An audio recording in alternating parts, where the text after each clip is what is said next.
अस्सलाम वालेकुम दोस्तों, कैसे हैं आप? हाफिज़ अब्दुल रहमान हियर। मैं आपका शुक्रगुजार हूं कि आपने ये वीडियो देखने के लिए वक्त निकाला है। अपनी प्री स्कूलिंग में हम सिर्फ ये समझते थे कि पी फॉर पैरट होता है, पर बड़े हुए तो पता चला कि जिंदगी में पी से बड़ी बड़ी चीजें भी होती हैं। जैसे पी फॉर प्रोविंस होता है, पी फॉर परवेजलाई होता है, पी फॉर पाकिस्तान होता है और पी से प्रोफेसर होता है। वो जो यूनिवर्सिटी में जिनके पास जाके हम पढ़ते हैं, हम सब की यूनिवर्सिटी लाइफ में कोई एक प्रोफेसर साहब ऐसे रहे होते हैं कि जब वो क्लास में आते हैं और आके बोलते हैं, अपने सब्जेक्ट पे लेक्चर डिलीवर करते हैं, तो कैसे हम सहरजदा होके देखते रह जाते थे कि यार कितना नॉलेज है सर के पास, कहाँ से बोल रहा है ये बंदा।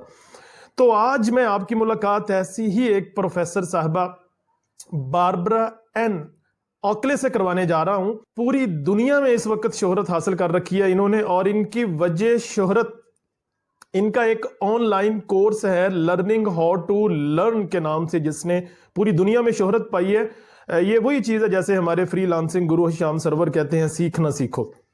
प्रोफेसर साहिबा ने दुनिया भर के स्टूडेंट्स और टीचर्स को एक दफा हिला के झंझोड़ के रख दिया है कि जिस तरीके से आप पढ़ा रहे हैं ये तरीका सही नहीं है, छोड़ो इसको, आप एक नए तरीके पे आए। और वो जो नया तरीका है, उन्होंने कुछ टेक्निक्स जो हमारे साथ शेयर की हैं वो बड़ी शानदार है, क्योंकि इनकी जो स्पेशलिटी है वो स्टेम एजुकेशन से है। और स्टेम एजुकेशन अगर आप समझते हैं कि बेसिकली ये कॉम्बिनेशन होता है साइंस, टेक्नोलॉजी, इंजीनियरिंग और मैथ का, तो प्रोफेसर साहबा का अपना जो उनकी एक्सपर्टी है वो भी इंजीनियरिंग में है, पीएचडी है इसमें, यही इनका सब्जेक्ट है। पर इन्होंने जो रिसर्च वर्क किया है modern study techniques and methods पर, वो स्टेम एजुकेशन के सिनारियो में किया है कि माइंड की परफॉर्मेंस ज्यादा कैसे हो सकती है। उस पे उन्होंने मैथमेटिकल फार्मूलाज भी लगाए हैं, उसमें टेक्नोलॉजी का टच भी डाला है, और उसमें न्यूरो साइंस जो हमारे माइंड की साइंस है उसके फार्मूलाज को भी अप्लाई करके कुछ शानदार टेक्निक्स हैं जो उन्होंने हमारे साथ शेयर किए हैं। और आज के इस वीडियो में मैं आपके साथ वही सारी शानदार टेक्निक्स शेयर करने जा रहा हूं, क्योंकि मैं हमेशा कोशिश करता हूं कि आपके लिए बेस्ट पॉसिबल कंटेंट लेके आऊं। तो आइए फिर वीडियो को शुरू करते हैं। लेकिन रुकिए, अगर अभी तक आपने मेरा चैनल सब्सक्राइब नहीं किया तो दिस इज नॉट चंगीगल यार, चैनल को सब्सक्राइब कर लो और साथ लगे घंटी के बटन को भी ऐसे ही दबा दें जैसे आप बचपन में गवांडियां दी दबा के भज जाते होंगे। तो आइए फिर इन शानदार टेक्निक्स को जानने की कोशिश करते हैं। पढ़ाई की जो सबसे पहली टेक्निक है वो हमारे माइंड के साथ जुड़ी हुई है। हमारे माइंड के ना दो हिस्से होते हैं, जैसे इंसानों के दो हिस्से होते हैं, शादीशुदा और गैर शादीशुदा।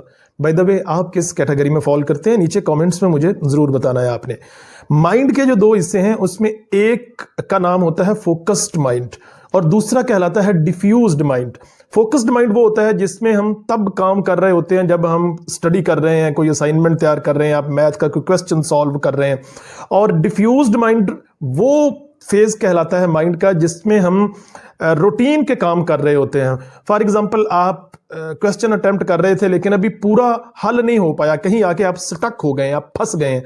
अब वहां हम उसको छोड़ देते हैं वहां पर और हम अपना दूसरा काम करने लग जाते हैं। हमने वॉक पे जाना है, चले गए, हमने गेम पे जाना था, हमने खाना खाना था। तो अब जब हम खाना खा रहे हैं, रूटीन का काम कर रहे हैं, जब हम ट्रेवल कर रहे हैं, डिफ्यूज्ड फेज में हम जा रहे हैं, उस वक्त भी बैक एंड पर हमारा माइंड वहीं अटका हुआ होता है उस प्रॉब्लम के सोल्यूशन में।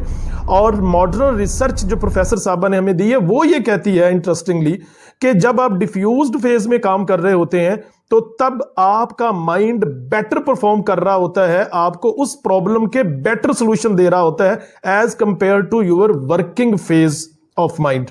सो जब भी आपने किसी क्वेश्चन को, किसी असाइनमेंट को तैयार करना है तो आपने डिफ्यूज्ड फेज ऑफ माइंड का टच उसमें जरूर डालना है, थोड़ा वक्फों के साथ, ताकि आपका माइंड आपको बेटर परफॉर्मेंस दे और आप उसका बेस्ट पॉसिबल सॉल्यूशन ले सकें।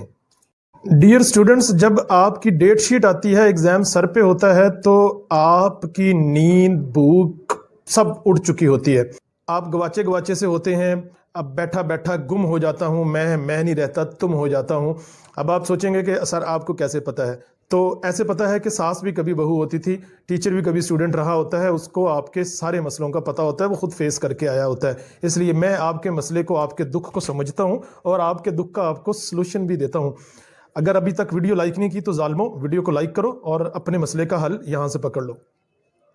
आपके अच्छे नंबरों का, अच्छी प्रिपरेशन का बहुत हद तक इन्हिसार आपकी नींद के साथ होता है।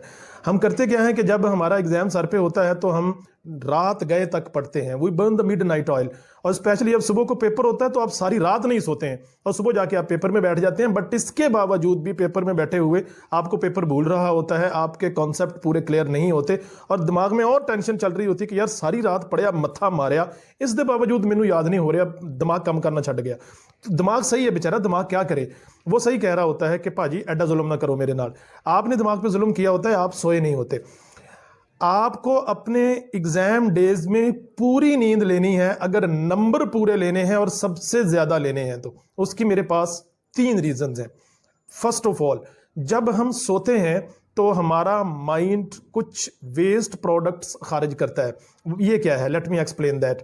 जब हम पढ़ रहे होते हैं विद फोकस्ड माइंड तो हमारा माइंड एक वेस्ट प्रोडक्ट बनाता है, फुजला बनाता है। जैसे जैसे हम फिजिकल एक्सरसाइज कर रहे होते हैं तो हमारी बॉडी पसीना बनाती है, ऐसे ही जब आप वर्क कर रहे होते हैं, काम कर रहे होते हैं, तो हमारा जो माइंड है वो एक वेस्ट प्रोडक्ट बना रहा होता है। जब आप सोते हैं तो वो वेस्ट प्रोडक्ट उस वक्त डिसॉल्व होती है, जाया होती है। अब जब आप सोए ही नहीं है तो आप उसी भरे हुए माइंड के साथ जाके बैठ गए हैं, वेस्ट उसके अंदर है, तो आपका माइंड तो पूरी परफॉर्मेंस नहीं देगा आपको पेपर के अंदर।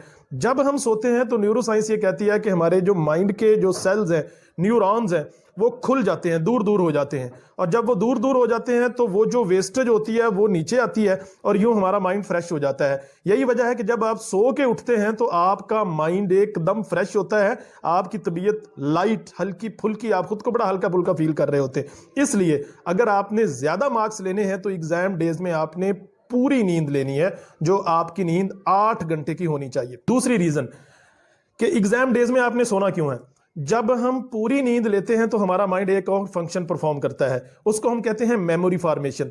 जब हम चीजें याद करते हैं, रट्टा मार रहे होते हैं, आप सवाल याद कर रहे होते हैं, तो उस वक्त आपकी मेमोरी में चीजें जा रही होती हैं लेकिन शॉर्ट टर्म के लिए जा रही होती हैं।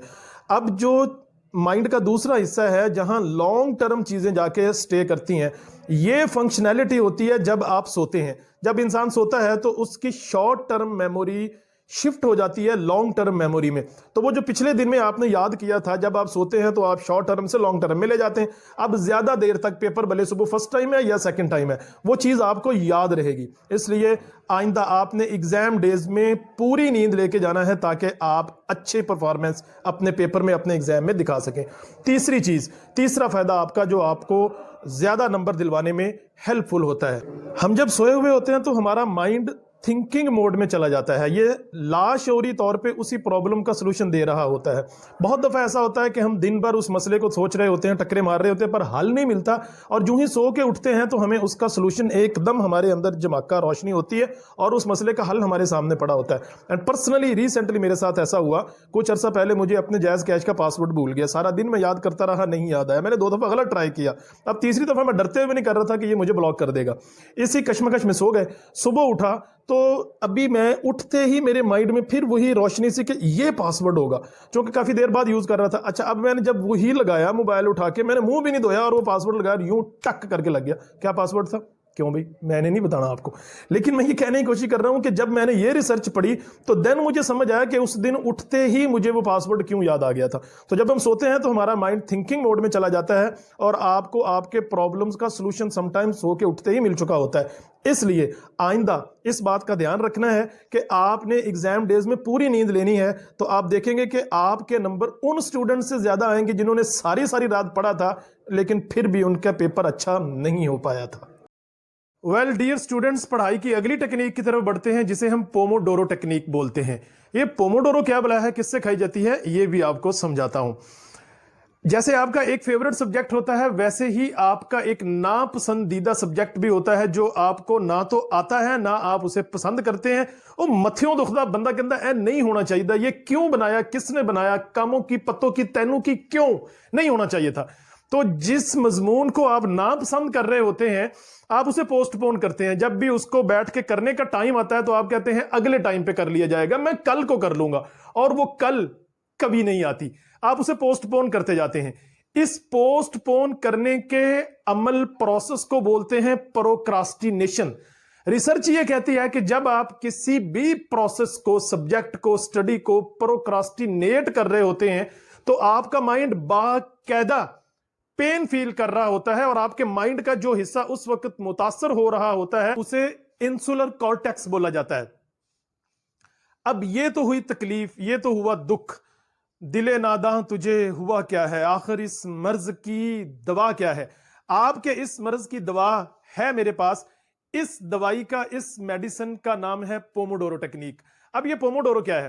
पोमोडोरो टेक्निक बेसिकली स्टडी की वो टेक्निक है जिसमें आप फोकस्ड माइंड और अपने डिफ्यूज्ड माइंड के कॉम्बिनेशन के साथ स्टडी करते हैं। ये कैसे करना है, सिंपल वर्ड्स में आपको यूं समझाता हूं।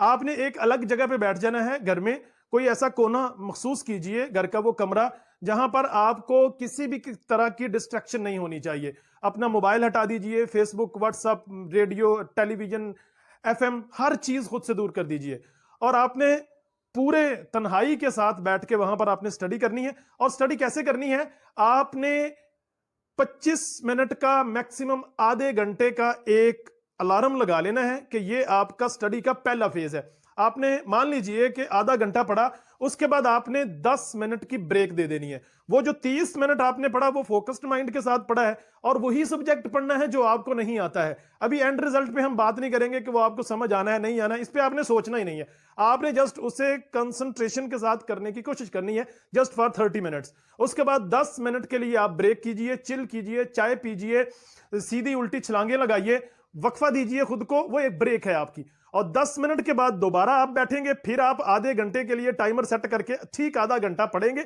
उसके बाद फिर आप ब्रेक कर देंगे 10 मिनट की, फिर आधा घंटा पढ़ेंगे, फिर 10 मिनट की ब्रेक होगी, फिर आधा घंटा पढ़ेंगे, फिर 10 मिनट की ब्रेक होगी। ये आपने 4 सेशन करने हैं तो 2 घंटे का सेशन आपका निकल जाएगा। और आपने इस दौरान ब्रेक भी की है, 3 दफा आपने इस दौरान ब्रेक की है, तो 30 मिनट्स आप वो डाल लीजिए।